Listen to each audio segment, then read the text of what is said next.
simply working hard isn't going to get you there. What does that mean to you, Leigh? Nah, why? Why not? But that's the thing, right? Like, I put out an email. I put out an email over the weekend, speaking into that whole concept of simply working hard and how that's not going to get you there. Meaning, you know, there being wherever it is that you want to go, and that's going to look a little bit different for everybody. But just doing more of the same shit isn't going to change anything. And sometimes I like to think about it from a angle of, you know, people are just burying their heads in the sand when it comes to exposing themselves to new information.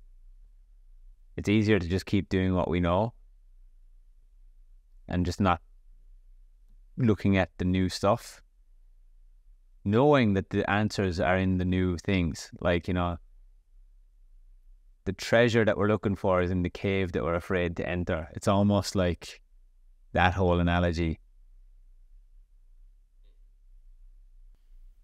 What are your thoughts on that? Oh, there's so much in there when you were speaking then. I just think there's conditioning in there. There's a lack of humility in there. There's fear in there. There's righteousness in there. There's laziness in there. There's so many factors that could contribute to the person thinking that working hard is all they have to do. So I'll use me for an example. You know, I was brought up on the notion that working hard was the noble way to live. Well, okay. But if that was the case, then why aren't I a billionaire by now? You know, and how many more years, if I'm not a billionaire now, not that I want to be, not that that's the goal, but let's just say it's not a foreign thing for people these days. If that was the case, well, how many more years am I going to have to work hard to get there? You know, the working hard on its own may not be the thing. So in my case, it was a conditioning issue. My value system was built up in working hard at whatever that was. And I was told from a young age that work comes before everything. Quite literally everything. Like relationships, family, health, work comes first. If all else goes wrong, you turn up for work. So that's like deep-seated in my nervous system somewhere. And it still pops its little head out sometimes. And, you know, it's tricky in this world because it's full of distractions, and I can find myself working hard at distraction, which is the worst thing to work hard at. And that furthermore proves to me that working hard isn't always the answer, because you've been working hard at the wrong thing. Ty Lopez says an amazing one. I remember I used to do some of his coaching lessons years ago, and he said, you know, there's nothing worse waking up one day realizing you spent too much time working on the wrong thing. Nothing worse. And he followed it with, you know, the quote of most men live lives of quiet desperation.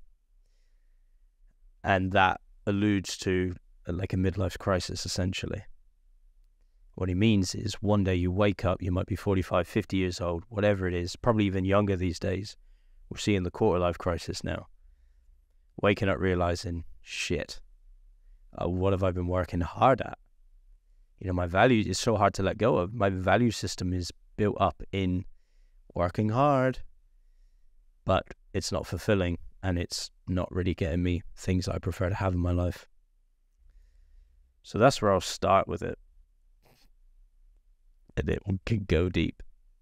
It's a big conversation. It's a big conversation because I still find myself on a daily basis battling this dragon. The dragon of the hard work, because it's a pattern. It's just a pattern. Like, it's how I've buried my head in the sand for years. was just by working hard. Because what's harder work than working hard? Thinking. Sitting and thinking and pondering upon something new. Because what don't we like as humans? Change. And sometimes the most productive thing that any of us can do is just sit and think. Because if we don't, what's the opposite? Working hard, right? Like, so putting all of our effort, time and energy into something that isn't actually getting us to where we want to go. It's like driving your car in the wrong direction to where you want to go for copious amounts of time. Even when you said that, there was something in my body that thought, how can sitting and thinking be the thing, or be, the highest leverage thing you could do? My brain quickly tells me, the truth. But there's, that's how deeply ingrained that belief. I would say I'd go as far as a belief. It was a belief that hard work was the virtuous thing to do. And I can tell you now, I've used it in my life a lot to distract myself from really thinking or facing feelings. Now, you could look at that as a blessing and a curse. Sometimes maybe the hard work is the thing you need to do just in that moment, just to get you through that moment. Maybe it's in a place where you can't really have a meltdown right now. We need you. But then again, what are you suppressing in that? There could be some suppression there, but could end up being worse. So, but I've definitely used it in the past to suppress actually feeling the things that my nervous system wants to feel by doing the thing that I know how to do best. Well, let's work hard at a thing that I overachieve at, cutting hair.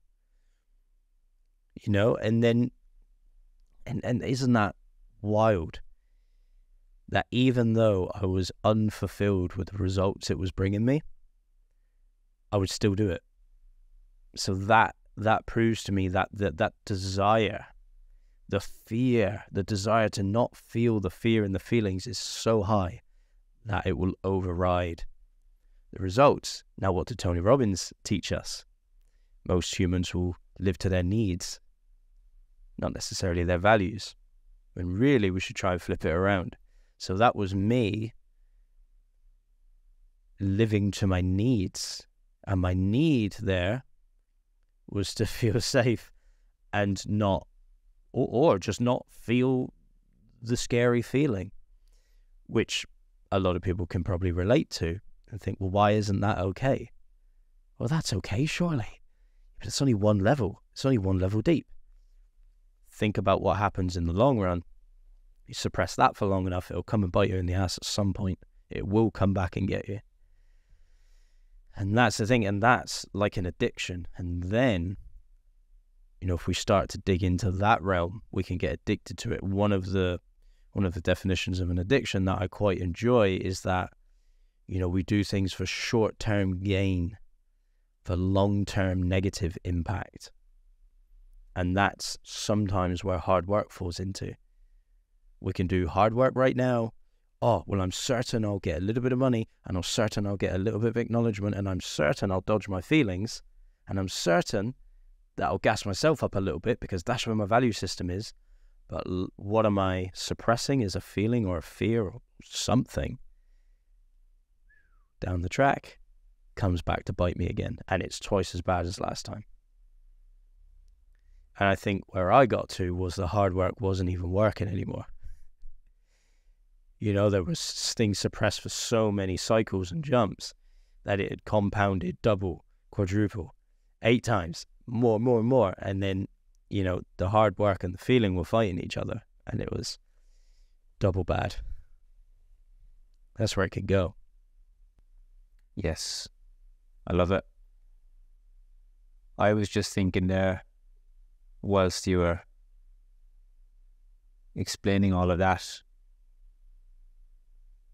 there's a difference. I've actually broken down a bit of a fundamental code for myself. And there's a difference, I believe, in terms of, there's a difference between hard work and a lot of work. Because the next question I'd have is, why does work have to be hard? And if it is hard, should it be questioned? Because now, these days, I would still say I do a lot of work, but I put it in the hard work category because I've done harder work. But we still do a lot of work. Or we just do a lot of things, and even take the work out of it, like remove the labels. I think hard work is just such a default thing that humans say. Oh, it's just a lot of hard work. Hard work. I just hear them two words so much. And regardless of who's saying them, like people who work in a cafe think they're doing hard work. People who work in a barbershop think they're doing hard work. People who run multi-billion-dollar companies think they do hard work. Everybody thinks that they do hard work. So what even is hard? And the counterintuitive part of it for me, and something I mentioned in the email at the weekend, was that sometimes the best work we can do, the most productive and efficient work we can do, is not doing any work at all. And that goes completely against the hard work, let's take action programming that society has kind of given us in recent times, especially through self-help and business style books and courses people are in. You just got to take action. And we are those guys too. We'll tell people action is everything, because when you do take the action, you figure some shit out. But not all action is compounding in the way that you ultimately want it to compound. I think it starts by figuring out where it is that you want to actually go and why you want to go there. Otherwise, you'll just end up working hard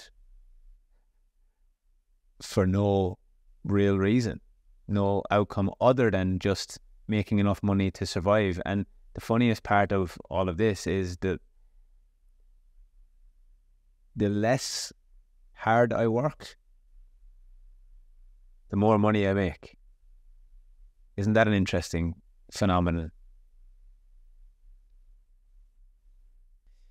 So I think, there's a kind of caveat in there where, we're talking about a definition of hard work that was handed to us by generations past, come from the industrial age.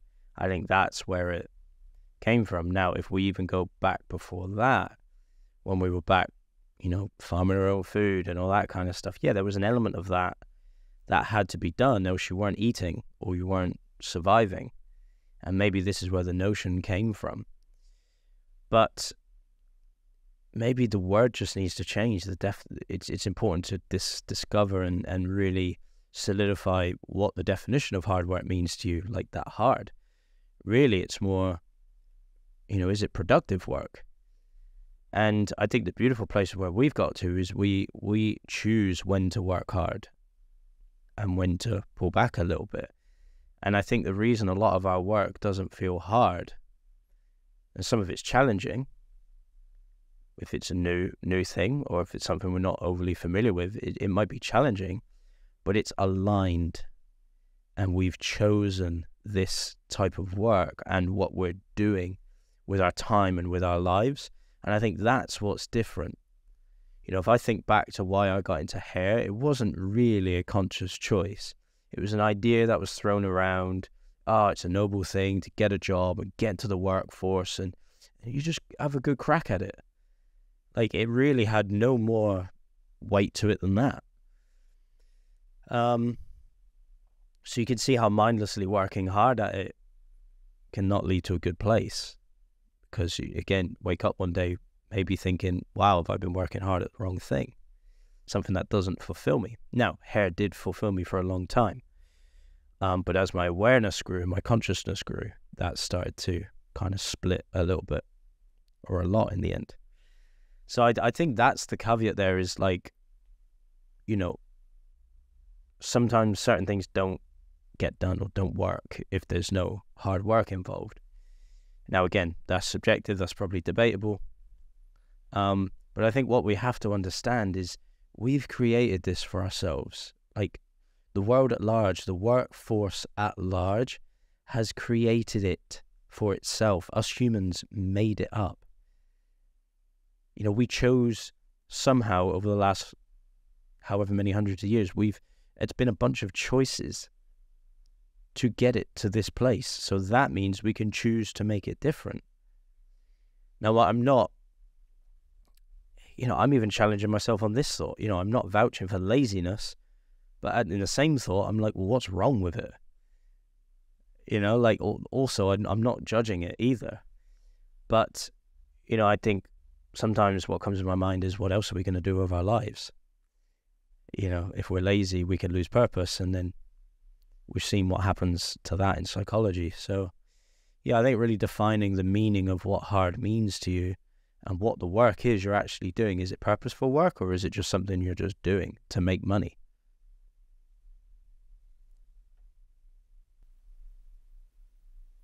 And then, even that plays into modern culture. Like, maybe there's a reason why these kids, well, I don't say it, but boomers say it. Oh, the kids don't want to work hard. Well, yeah, maybe there's a reason. Maybe they're catching on. Number one, they've got options. Number two, they're thinking, what a crock of shit. And quite often, that whole thing where people are giving out about the next generation or the kids is just a projection that they can't see. So, like, they're projecting onto these new generations based on the shit situation that they're stuck in. And just because they can't see it, and, something that we speak to our coaching groups about is you can't intervene with the world that you can't see. And we spoke to them a lot about it last night, and sometimes people will pay for the thing, or they'll come into a program or a course, or they'll come on one of our courses, and just paying for the thing isn't enough either. That's not doing the work. It's actually, so the action does matter. Doesn't mean that it has to be hard. That is your choice. Whether or not you make it hard work, that is your choice, because it can be easier. And for me, it's just a pattern. Yeah. Yes, it's a pattern for me, and I've given it meaning over the years. And quite often the meaning that I've unconsciously given it is, don't think about anything else. Just do this, because this will keep you busy and distracted. And it will give me a false sense of achievement and accomplishment that I'm actually moving forward. Because there's two categories that I like to think about when it comes to, the hard work, in inverted commas. And it's high leverage and low leverage. What is high leverage? What is low leverage? Because you can work hard at both things. You can equally put as much effort, time, energy into a low leverage activity, and you could be doing the same thing with a high leverage activity. Hormozy always talks about it. He always says something around, like, where are you placing your energy? Because it's the same hard, it's the same effort, but just one is low leverage, one is high leverage. Are you rowing in the wrong boat for where your skill sets and what your knowledge and expertise can do for you? Like, for us right now, we've got to a point where we realized, oh damn, cutting hair is actually really low leverage in comparison to what we can do and what we have created for ourselves outside of just that stream of money. Now, the biggest mistake that I see business owners make in the hair space is being fully booked and doing all of the clients themselves, because that's low leverage. And high leverage is spending time working on your brand and your marketing.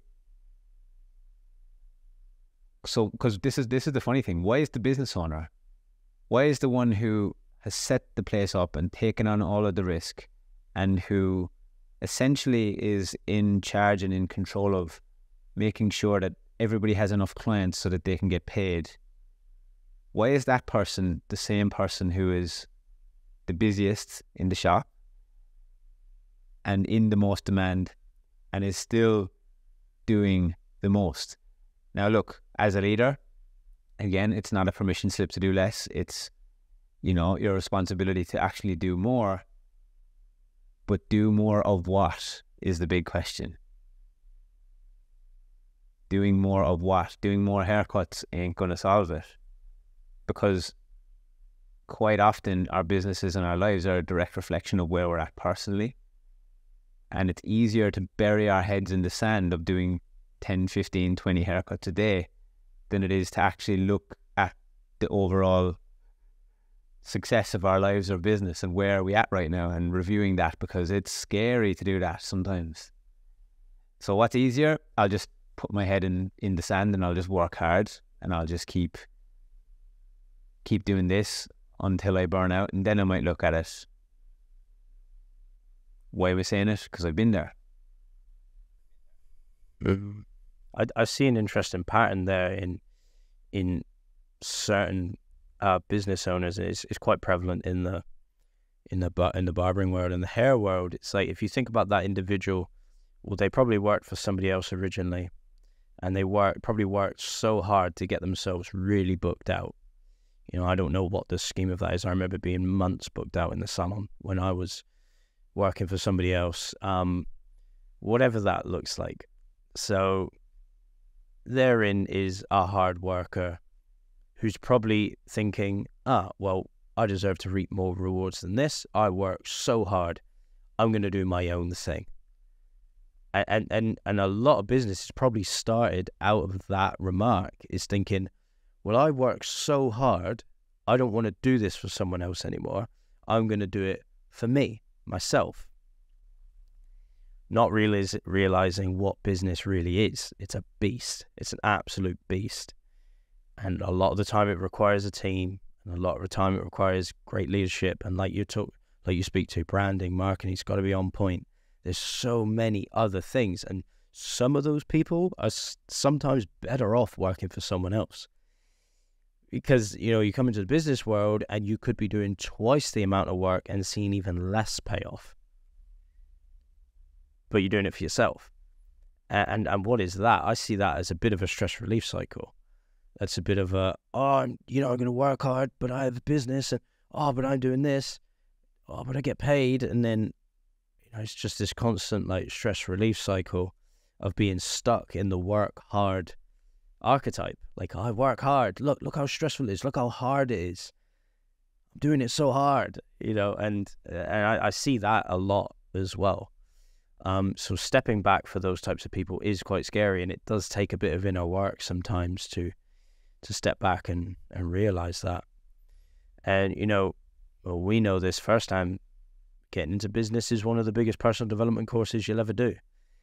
And it requires becoming somewhat of a leader. And leaders can build great teams if they want to. And then you start to move from business owner to business operator to business owner. And that's a different thing altogether. And we see the work hard change and shift into maybe things that are more productive, higher leverage, low leverage. Yeah. Because low 100%. leverage for a business owner is doing the haircuts. That's low leverage. You're capped for time. You can only get paid so much per hour. Your hands are tied. You can't make content. You can't market. You can't do your branding. So you better make sure that stuff's scheduled, which most of them it's not. Because in the time that they do have off, they're trying to recover. So, yeah. Yep. Couldn't agree more. And I think a lot of people they only look at some of the numeric measurables, such as the time and the money, but they don't look at the energy expenditure that happens in that as well. Because what happens is at the weekend, the time that you do have to actually work on the business, you don't have the headspace to do it. So what do? You just keep burying the head in the sand and just move on to the next week again. And it just becomes one big perpetuating, repeating cycle until the pain becomes big enough in order to make the change. And like you said, I've seen that over the years too. A lot of people going into business themselves, and it's not always the answer. You know, I think it's not always the answer. Sometimes business owners can get a little bit of a hard rap from other barbers. I've seen that over the years as well. People really kind of talking down and badly upon the business owners, but going out and setting up your own business isn't always the answer, unless you have a really clear reason as to like why, and you're ready to take on the challenge, because it is a challenge and not everybody's cut out for it, and that's just the facts. Like, it's not the easiest thing, and it's not for the faint-hearted, and quite often the problem that they think that they're solving is actually perpetuated and expanded and multiplied. It's actually worse. You make it worse for yourself. You might have some more choice and some more freedom, but this is the thing, like, if it's not set up in a healthy way from the beginning, you basically go from being employed by somebody else to being employed by your clients. So you become this slave, essentially, that you were for somebody else. And you transition into being a slave to your clients, because if it's just you, which it often is in the beginning, you got to be willing to put a year or 18 months of your life on pause. Maybe 2 years if you don't seek any help. Maybe 3, 4, 5. It might take people 10 years before they actually seek a little bit of advice or help from people on how to lead a better way of life. So, I mean, look, you know, a lot of people get into business and think, oh, it's going to be great. Like, I'm going to get into business, I'm going to get all these barbers, and I'm going to be doing this, and like, I'm going to be free, and like, it doesn't really work like that, you know. You know, like a quote that we often say with a lot of things, especially with hair too. It's like, we try to make it as simple as we possibly can, but no simpler than it needs to be. And the same thing with running a business. Yes, do as little as you possibly can, but not nothing. You still need to do something. You know, there's nothing very, like, this whole passive thing. Like, the passive thing is huge, and we've spoke about this on a couple of podcasts, but nothing is really passive. You know, like, I'm having this conversation with multiple people at the moment when it comes to businesses and investments and different things, right? Like, and looking at different business models and being like, you know, having the conversation with someone, and they're saying, oh yeah, but you know, I could just kind of run the thing and other people can come in and facilitate or do the sessions or whatever it might be. And it's like, no, that's not going to work. If you want it to do well, it's not going to work.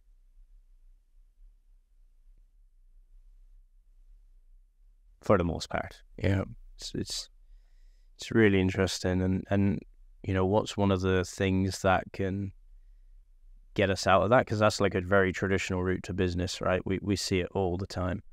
But what's one of the things that can get you around that is a great plan, a really well, you know, a system, process, framework, and a plan, and purposeful work, you know, purpose-driven work and meaningful work, aligned work that feels good to you, you know, because people that do work like that, I don't hear them saying they're working hard. They're just enjoying their work. You know, unless you really do just enjoy working hard, that's fine. Like, if you're working hard and there's no complaints, fantastic. But what you generally find with those types of people is it's either it's heartfelt work, purpose-driven work, or they've got a great plan. So the working hard thing doesn't matter, because I know where I'm going, and I know what it's getting me, and I know where I'm going to be. And then from all those lessons, I'm going to be able to pass those lessons on. Now, what we encounter quite a lot is the opposite, is people just blindly working hard. And something that I was sort of digging through, this is a kind of a segue from that, is what that does to our psychology around money as well. So, you know, I think business and money and all this working hard stuff goes hand in hand, because before that, I mean, what would you have had to work hard for? Work hard for food, you know, go and plant your own food, sow your own food, harvest your own food, make your shelter. That was your hard work. But money, now we're all working hard for the dollar. So we're more working hard for this currency exchange and or energy exchange. And so what that can do to your money story is, this is one of the problems or issues I see with, people being afraid to put their prices up. They're afraid of what people are going to say. Well, most people have this work hard for your money mentality. So what goes on in their head, the moment they go to spend it, deep down in their subconscious is like, I work so hard for this money. And there's don't quite want to let it go. And that's why I think one of the reasons why we come up against this wall when it comes to raising our prices, because the mentality of most people are like, I work so hard for my money. That means it was probably a bit stressful. Well, why would I work so hard and get so stressed for my money and just give it away? Imagine what the flip side of that is. Oh, money comes and flows easily to me. Of course, you're going to not have a problem spending it or giving it to someone of value. Like it's a totally different reframe. And that's the danger of having this work hard mentality at all costs, because it affects everything we do in life.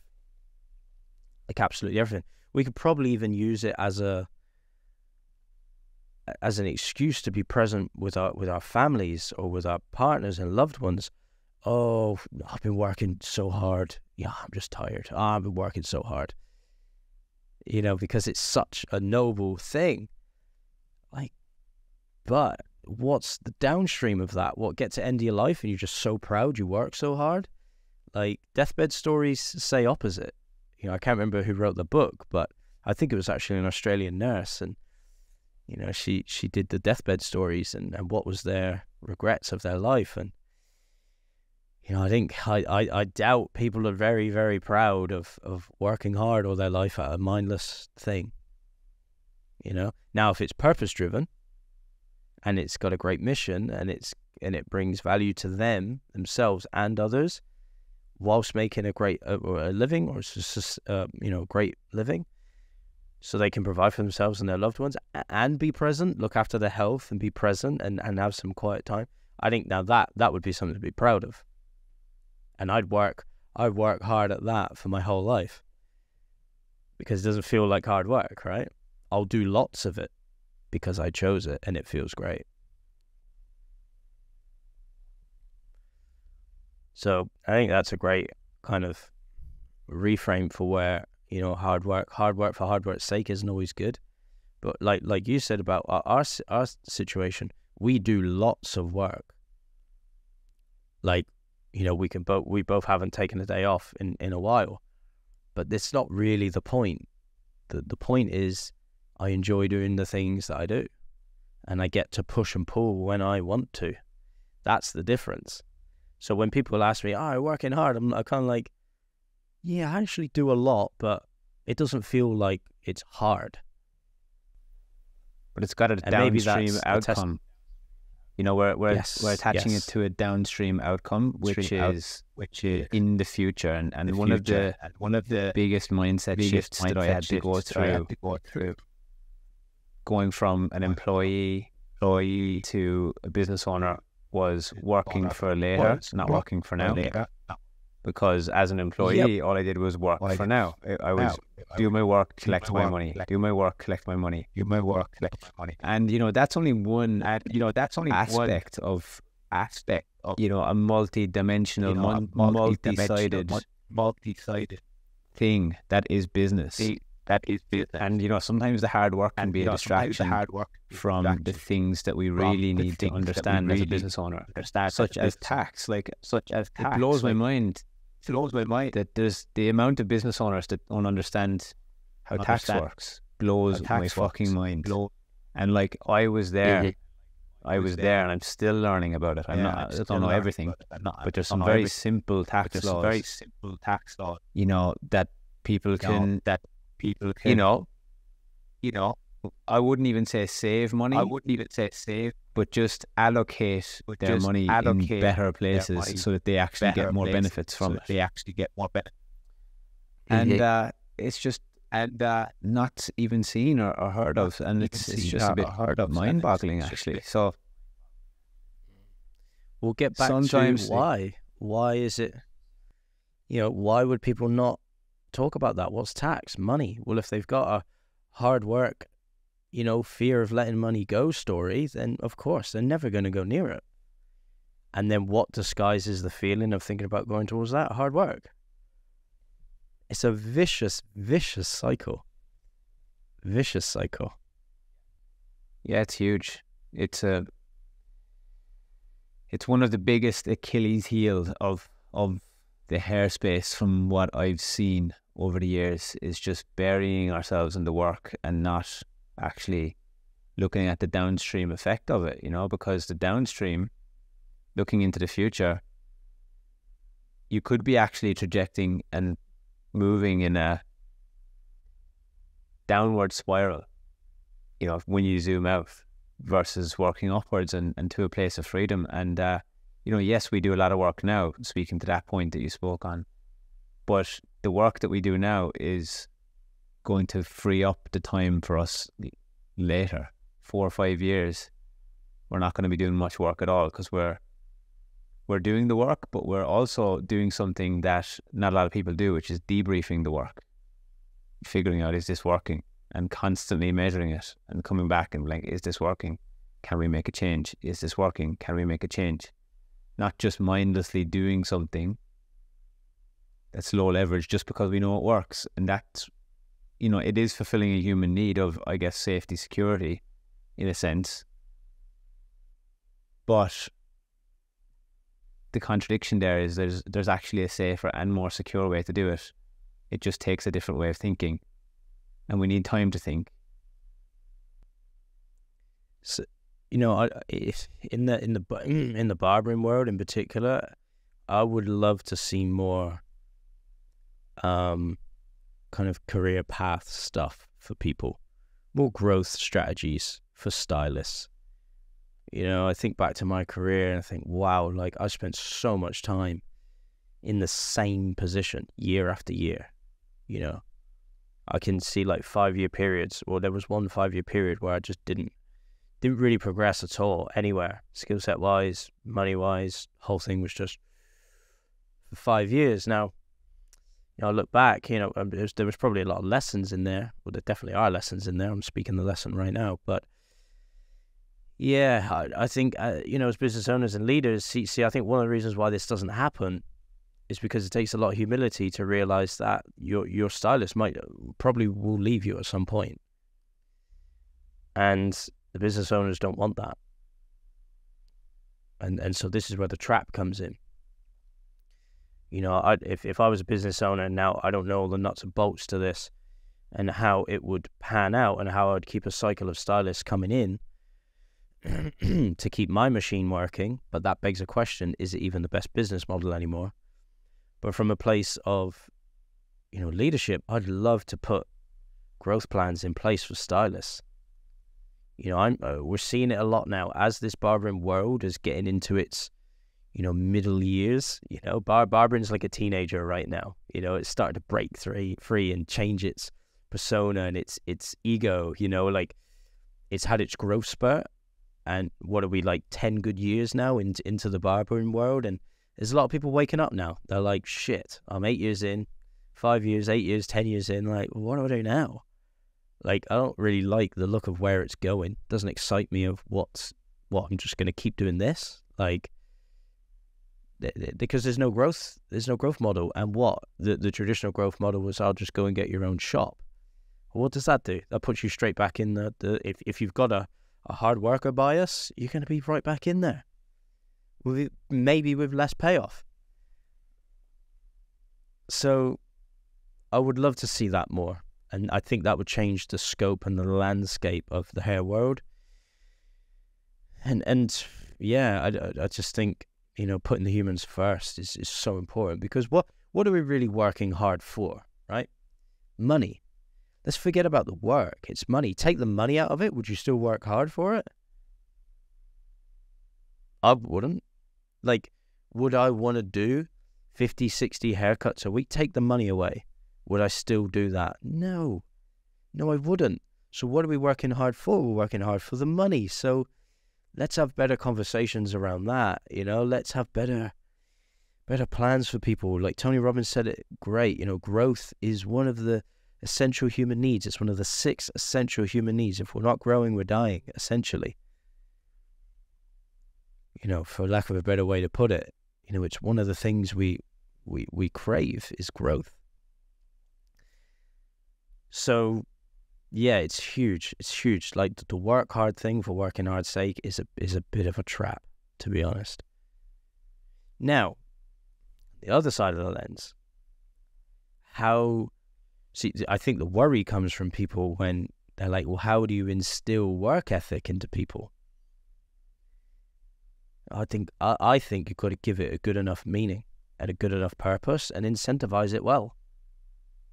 I can't remember the book I read once. It said you can pretty much get anybody to do anything when it's incentivized in the right way. If you incentivize the thing, you can get anyone to do anything.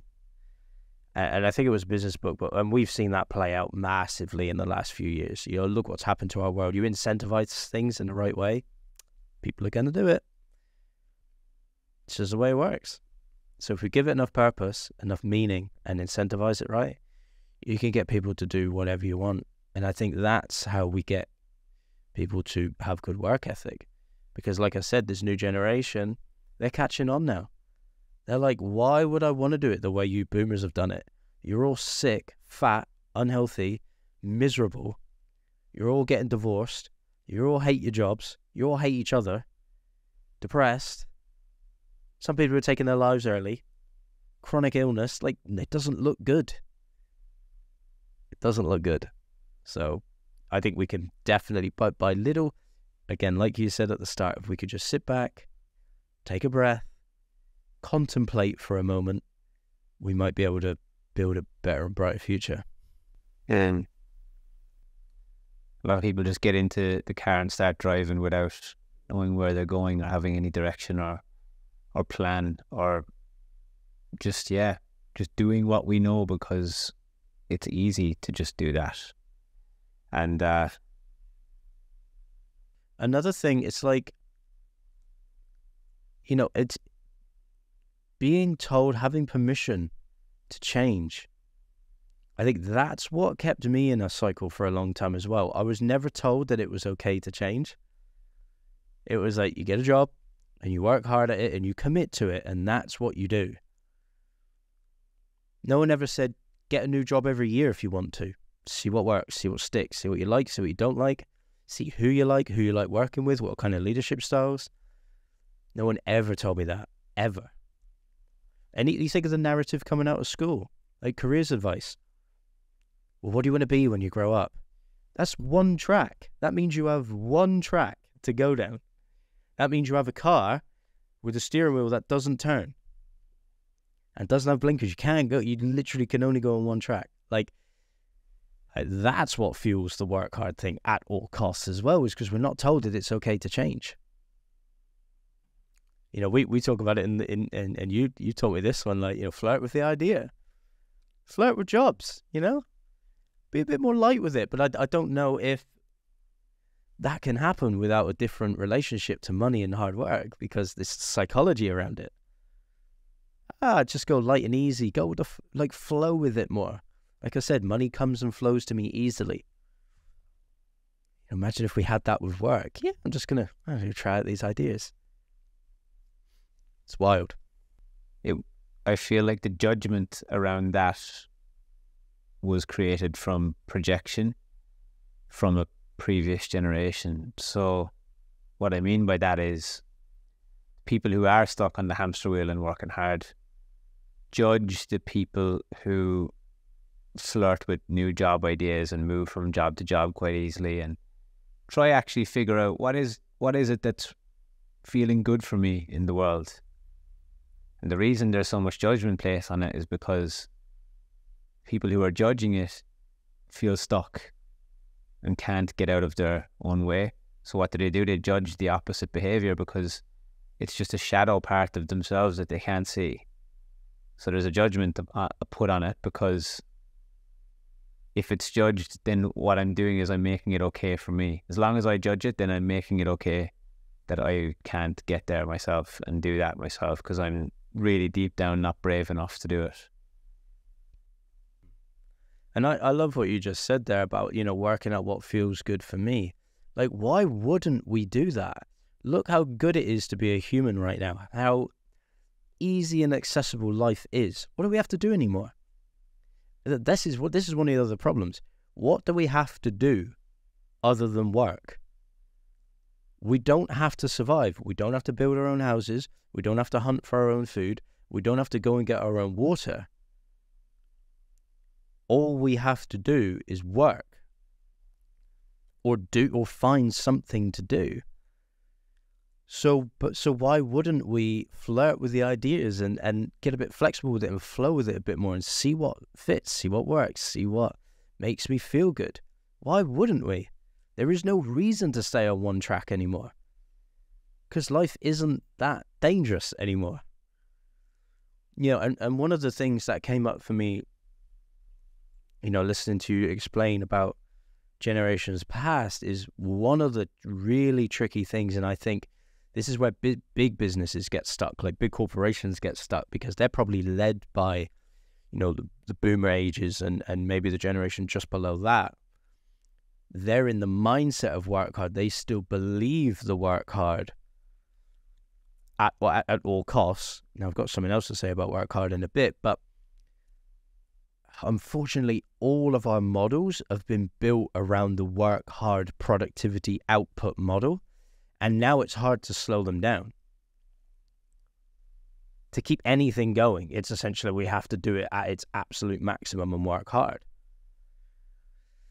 And I think that's one of the troubles we run into is because, how do you slow something down without losing profit or making it a non-viable business opportunity? And that's what I say to a lot of people. I think the thing about being a great business person in the modern age is critically thinking, is this still a good business model? Not many people are willing to think that way because it dents their identity and their belief around work hard, and we just got to keep it going at all costs. Because a lot of our models are built that way, on productivity and output. That's what it's built on. For what? More money. Again, not too much. How we slow those things down, thinking. I don't really know. No, there's no downstream thinking. So now the kids are coming in. Nah, don't think I'll do that. Nah, I want more breaks. Nah, I want this. Now the generations above will go, they're lazy. They don't want to work. No, they just don't fit your idea of what a business is, because it's been built around productivity and output, maximum productivity and output, which is wild. And has that led to a life of enjoyment? Well, stats say otherwise. Stats say no. Everybody's mental health is on the decline. Suicide's never been higher. Health has never been higher. Disease has never been higher. The stats say otherwise. But how do you slow a machine down that's been built in that way? It takes people like us, and it takes people taking things on, responsibility for yourself, and trying to build a life for yourself in a different way. Thankfully, the internet came along, and that's what interrupted that pattern. The internet interrupted that pattern, and it gave us a different avenue, a different turning to be able to create that kind of life. And I think it's just going to take time. It's slowly getting there. I think it's just going to take time for behaviors to change, which will change culture, and then it becomes a norm.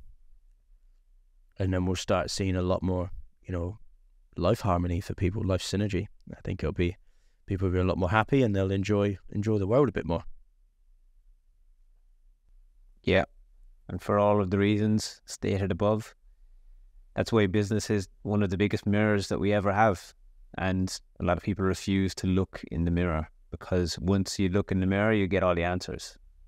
Quite often it's the person running the business that is the problem, and it's the people, say for example, who created the machine running the industry, for lack of a better word, are the ones that need to look in that mirror again and reassess.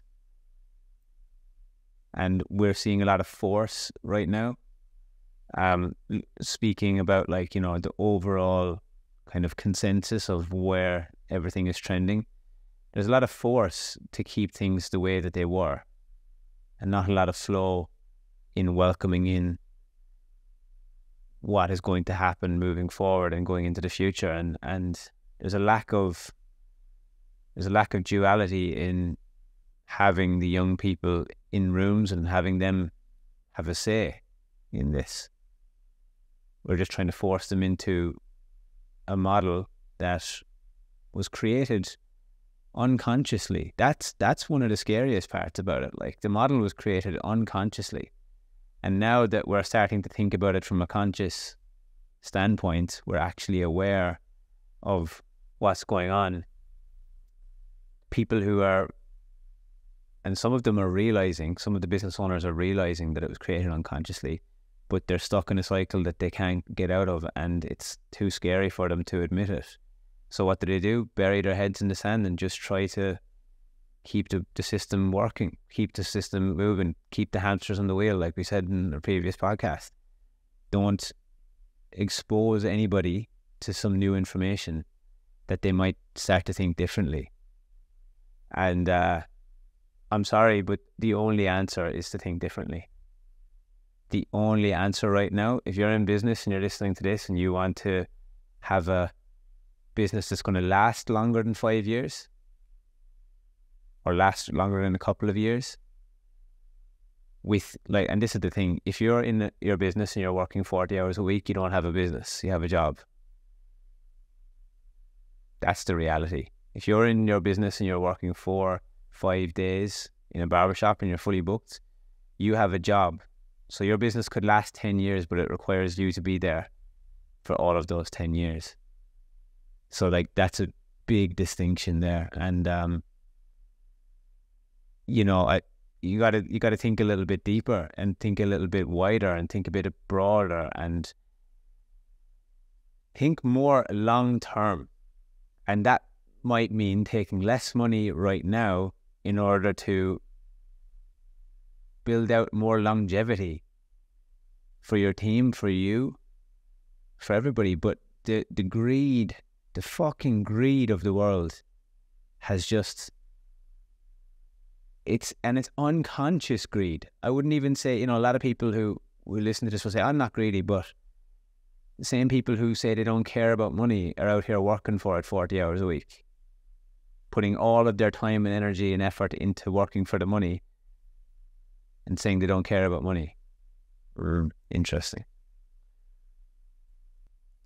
It's mad. And, you know, speaking to the business owner, trying to take a step back and think differently, like, long-term thing, you think of any great business, I don't know, let's take Apple or any big business that, you know, Nike, Coca-Cola. Has it always stayed the same? No. How do these people survive? They change and move and be flexible and flow with time and culture and keep up. That's how they survive. They don't survive by forcing an old model. I'm talking the best of the best companies. Now, there are a lot of companies that do force an old model just because they have so much power. But the best of the best companies, they flex and they move and they'll be relevant forever. Now, this is why, you know, when we talk about business models, part of being a great business person in the modern day is critically thinking, is this still a good business model? And that might mean you have to close your shop in 10 years because it might not be a good business model anymore. But what's the plan for that 10 years? You know, barbering disappeared before. I think this is one of the things that I struggle with. I've been in the hair game a long time, and like, when I started, barbering wasn't around. It's been born again. It disappeared once. It came back. It might disappear again. Like, we have to be ready for this.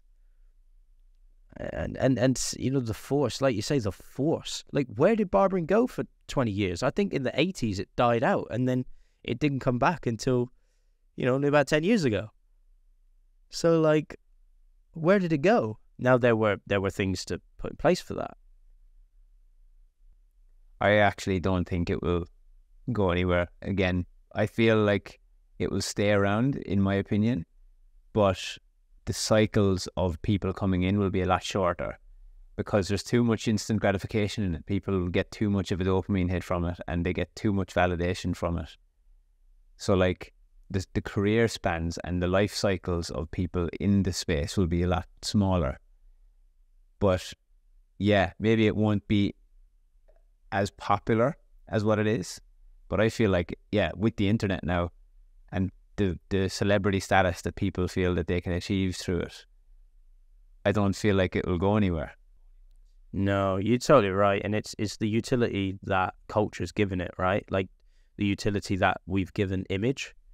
For that very point, yeah, I don't think it's going to go anywhere. But even just having that mindset of thinking, is this still the best model, is a great way to think, and adjust and flow and move with that.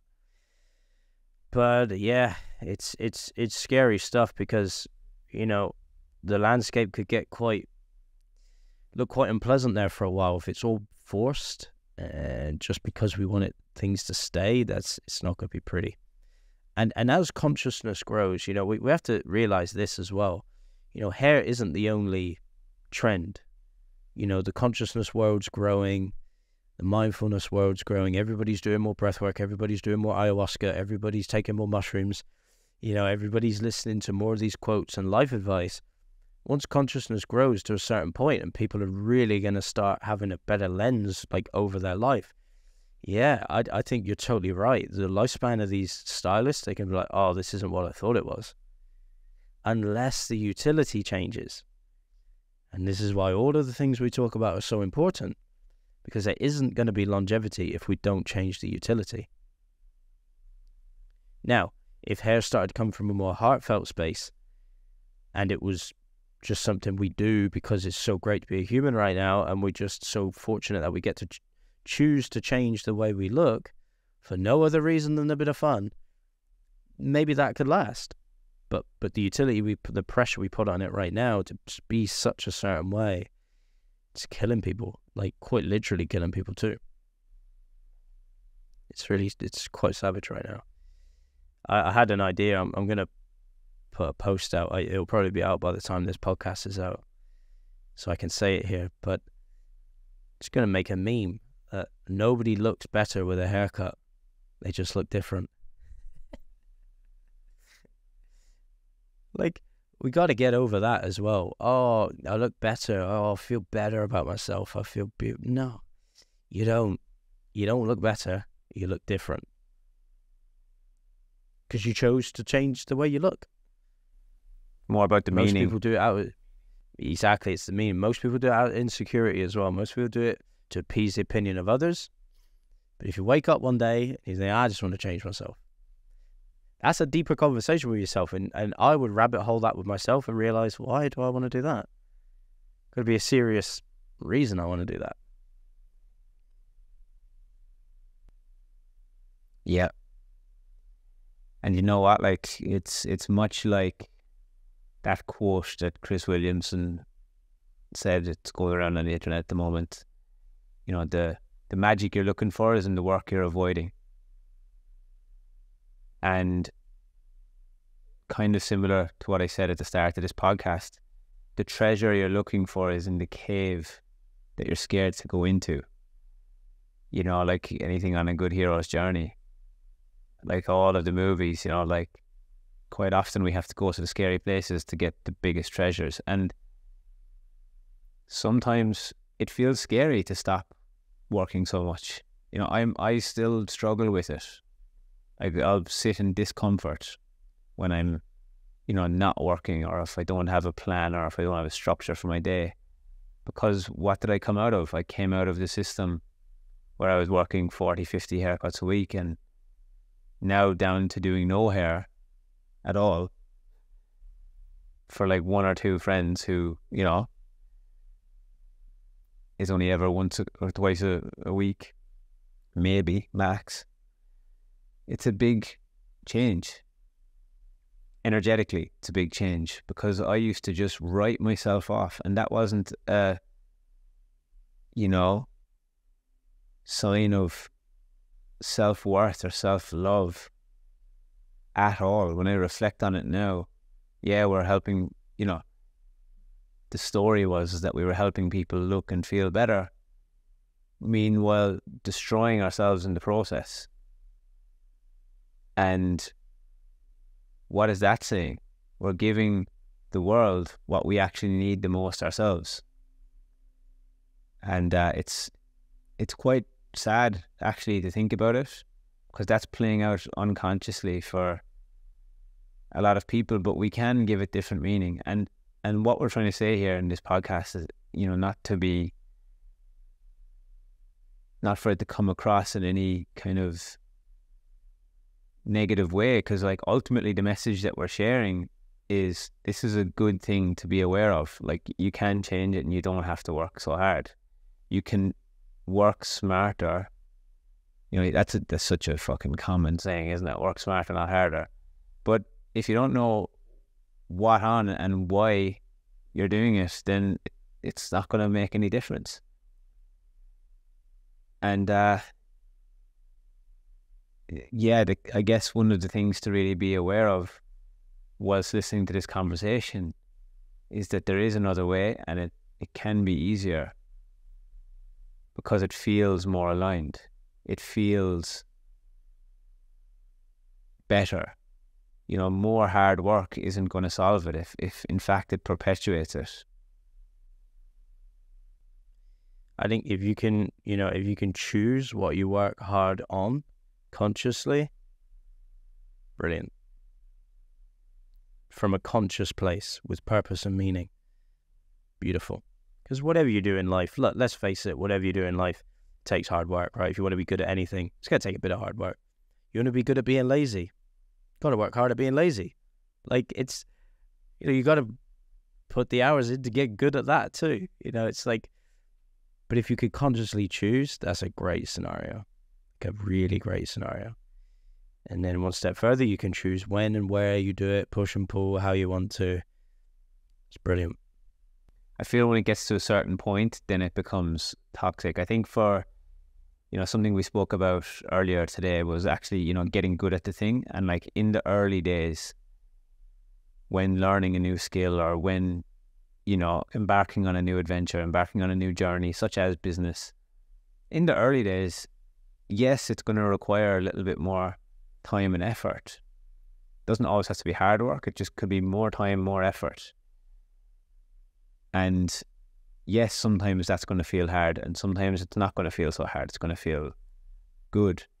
But you can't really skip out on that part if you want to get to the point where you can work easy for the same outcome. Like, getting good at the thing actually matters. Getting good at things actually matters because it pays off downstream. Like, if I wasn't good at cutting hair, there's no way I'd be able to do what I'm doing right now. Like, isn't that counterintuitive though? You get really good at the thing so you don't have to do it anymore. Exactly. What do footballers do? What do any professional sports people do? They get really good at the thing and they, rinse it for the years that they can, and then they retire and they're good for life, most of them. Who says that you have to work until you're 60?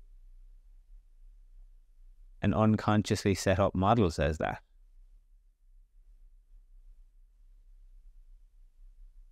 So question things. My challenge to everybody who's listening to this week is put a question mark over absolutely everything. Just question all of the things that you're doing and start to figure out, like, is there another way? Because now, once you start looking for it, you'll find it.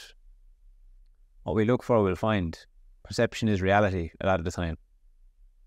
You want to find some new outcomes, start looking for them and start working towards them. You're never going to overcome an objection that you can't or you haven't overcome yourself. Like, sometimes it does take investing in yourself. Sometimes it does take investing time, effort, energy, money into receiving information or reading a book or listening to a podcast or, and then associating with the information as well. Because a lot of the time people will listen to a podcast and think, oh, that's a great idea. But nah, not for me. Disassociation with the thing. And it's like, no. If you're listening to this, the likelihood is, if you're listening to this at this point of the podcast in our growth phase, like there's a very, very high possibility and chance that this content can very closely associate to your situation. So listen to stuff and read things and associate with it and actually use the stuff rather than just flirting and fucking around with theory. Like, put some stuff into practice. And touching on that point, as well, that work, if it's not consciously chosen work, it can slow you down massively. And, something that we've spoken about is, if you're stuck and you don't know how to get out of that place, you got to go and find help, because there are people that can help you.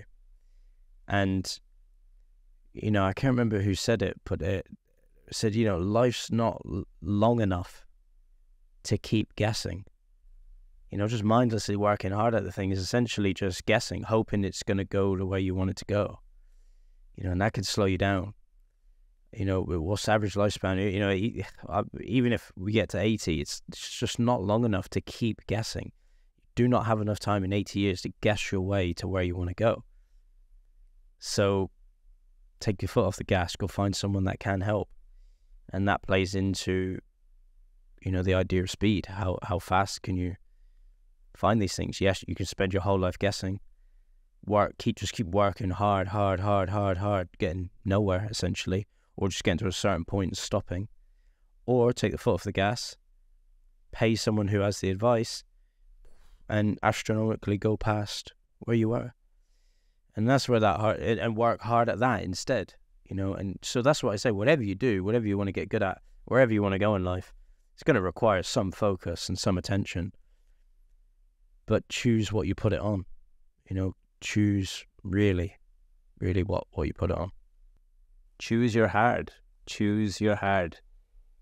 I often hear people talk to me about like social media and marketing and all of it and say, I'd do that, but it's just too much hard work. It's just too hard.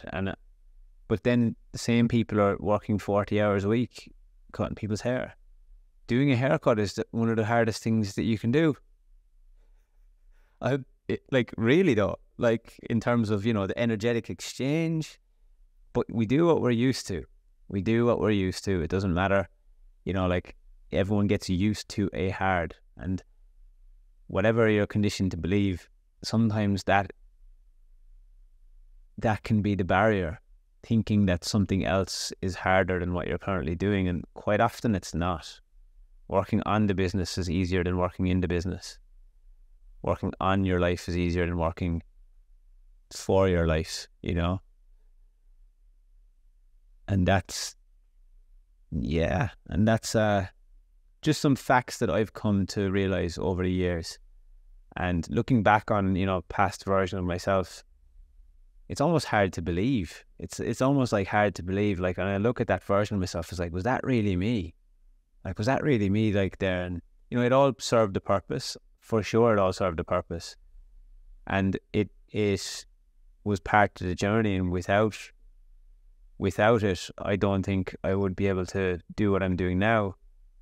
But I'm just so glad that I didn't stay stuck in it. I was quick to make decisions and get out of there quickly. Yep, same. I don't like to look back on those days too often, because I start to feel sorry for myself, or that version of me. Not only do I not recognize there's parts of that person I don't recognize, but also I think, wow, like if I had this advice earlier, God knows where I'd be. Yeah, but we can't dwell on that. No, and then it's about like not only hearing the advice, but then taking the action towards it, actioning it. Yeah, and like that's the thing that can be mistaken. I think we spoke about it a couple of times throughout this podcast about taking action. Sometimes that gets crossed over in a weird place, like the whole taking action and working hard piece, because taking action, in a direction that's not beneficial is also a bit of a waste of time and hard work that's unnecessary. So sometimes, you know, the best thing that you can do before you do anything is just slow yourself right down and ask yourself, is this the best thing that I can do? Now, one thing that I see a lot of barbers getting caught up in as well and getting stuck in, and hairdressers are much the same, is they only have one stream of income. So they have no options. There's no options. There's no choice. You can't get yourself out of the situation that you're in because, number one, you're not making enough money to really save much. And the money that you are saving, you're spending on stupid shit to make yourself feel better about the situation that you're stuck in. And you're not setting yourself up with another income stream. And like, it takes knowledge, skills, expertise. It takes time to come up with ideas on how to set yourself up for this. And only then can you really gift yourself the time to sit back and take it all in and see if you're going in the direction that you want to go. And sometimes you gotta see, it takes speculation before you can start accumulating. You know, you have to spend time, you have to spend energy, you have to spend effort, to spend money sometimes to get information, and to even, you know, sometimes the money side of things is the thing that gets people making the most or taking the most action, because there's accountability with it. Accountability comes with spending money, and value is now attached to it. And a lot of people value money more than they value anything else. And most people won't be honest enough to say that that is their truth, but it is. Most people would value money than, like, not most people, that's a big statement. Some people would value money more than they value even their own family, you know, if it really came to it. Well, their number one relationship with themselves, their health. So many people put that before their health. Now, they're close. Actions speak louder, you know, like, actions speak louder than words. Like, you can say one thing, but if your actions are speaking differently or showing differently, that's the real belief there. That's the core belief. It's like the, you know, I don't know, not in a judgmental way, more of an observational way, like a fat CEO or fat millionaire, billionaire, like, doesn't inspire me. I don't like what I see. Yeah, you got loads of money, but you're unhealthy. Like, I don't like what I see. Doesn't look good. That's my filter. So, yeah, I think to kind of sum it up, like, you know, we're not saying be lazy. We're not saying have bad work ethic. We're not saying don't do anything at all. But what we are saying is, you know, if you can consciously choose and do something now that your future self is going to thank you for, and have a little downstream plan, it's better to work hard at that than it is to mindlessly work hard and go around in circles for yourself or someone else. Because, you know, I can't imagine it winds up looking too good in the end. Work hard in the light, don't work hard in the dark. You know, work hard in a place where you can see what the outcome is going to be. Put a lot of work into the things that you care about and are meaningful and fulfilling to you, rather than the opposite. And that's just something to think about right now. And if you want a written version of it, which was, you know, about a minute read, you can go to your email inbox, or you can join our mailing list, and every Sunday you'll receive a little epiphany from me. And yeah, this week's epiphany was around working hard isn't going to get you there. But, you know, a lot of people will just identify with being the hard worker in order to justify the position that they're in and the feelings that they currently have for the position that they're in. And we're here to tell you there's a better way. It just takes giving yourself a little bit of time and space, and it's amazing what can happen when you give yourself a little bit of time and space, because I can almost guarantee you, you'll make the same amount of money. We see it all the time. Every single time someone joins our coaching program, they make the same money and they work less. It's just all about beliefs, and it can be you. So don't listen to this and disassociate. Some of it might have been a little bit painful to hear because it questions how we survive. And this was painful stuff for me to come to terms with as well. When I first heard it, I was like, oh shit, I've just been spending all these years and, you know, working hard on the things that don't really matter to me, and now I've got nothing to show for it. Until I realized that and actually started to make the changes, surrounded myself with people who could help me make the changes, and then just started taking action on it. And sometimes not taking action on things. The worst thing that we can do is unconsciously go into a day's work, especially in an admin type sense, and just start working hard at like things that don't really matter or get me anywhere or get us anywhere. Silly. Absolutely silly, you know? Just doing stuff doesn't mean it's productive. So this week, have a little reflection moment around the kind of work that you're doing. We encourage you to ponder upon that, reach out to us. If you got any shares, insights, questions, more than happy to help.